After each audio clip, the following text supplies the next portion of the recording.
Sa mga tigahanap-hanap kang mga Pilipino kada may okasyon, lalong-lalo na ang pagpapasko, ay ang tradisyon na kanon, nagibuman sa bagas ng apod bibingka. Digdi sa munisipalidad ng Lagunoy, Barangay kan Santa Maria, ang bibingka ang saruman sa tigahanap-hanap ka mga nakaistal. Digdi taman nabisto ang sarong paragipo na ayon na daini ang sa iyang tinakulaan. Ini si Nani Juanita Israel, 60 anyos, na halos 15 taon nang nagigipo ng bibingka kaibahan an sa iyang agong. Ayon kay nanay, sidit pa siya, yaon na ang kakano ng bibingka, asin tinatampok na ini sa saindang lugar. Halo man po ang bibingka po ma'am, bigla sa lugar ninyo, sarap po siya sa tigtatampok po kumbaga. Kumbaga halo po sa sarap sa tig, kumbaga gusto ng mga tao dito. Naman na. Kumbaga gusto po nila na talaga, hindi na iyaw na po talaga dito. Iya sa kabilang bahan. Yung naghahanap yung mga kakami. Bibingka sa kabindog po. Talagang iyaw na po talaga dito. Iya talaga sila. Saan po mamahali ang bibingka po dito sa lugar ninyo? Sa inapin ko, iniwan ko. Mana lang siya, akin na. Ang akin yung lalaki, akin ko, yun ako, yun. Ano ba? Nagiging mo po pala sinda. Iya, sino-sino. Ay, po. Hindi po, ang bibingka po pa rin ma'am, konektado talaga dito. Ang pagiging pa. And Pagkapas ko pa. pagmapas na. Hindi mo namin yung natigahanap. Yun, kagahan. Minsan nga, hindi ko nagbibigay. Sali mo po ma'am, kumbaga, dinapulaan na nila yan.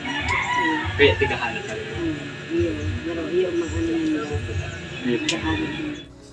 Parati naman kan sa indang kultura ang paggibo ng bibingka asin pagganda kaini sa mga okasyon. Lalong-lalo na pag mapasko. Sa mga okasyon po ma'am, or kung piyesa Labus Pasko, yan po talaga siya. Yung pagpasko ako. Pasko po talaga. Kumbaga, naging kultura naman po nila. Dinapulaan na nila.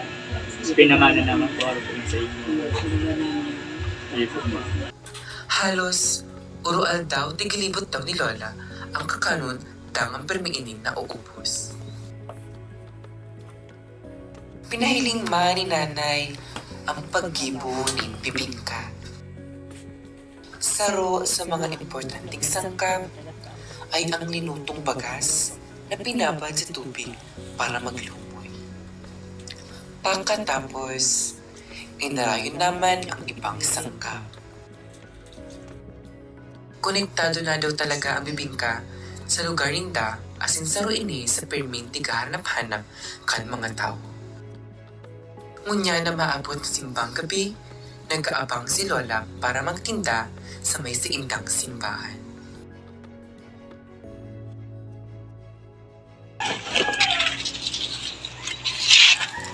Panggipasan na, nag-aasikaso na sinunanay kay Batang sa iyong agong. Nagmamatasindang alas 4 ng maimaga para mag-asikaso.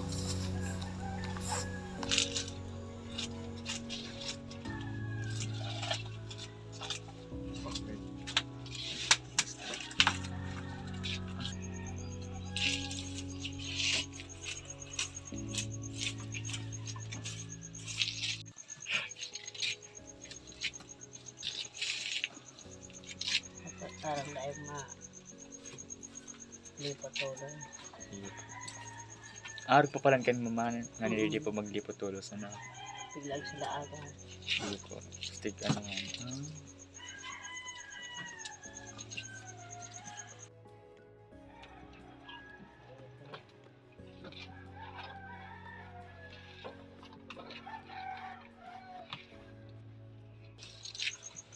Sa masiram ang sinabot presyong halaga, ang paggibo ng bibingka, pakung basta-basta.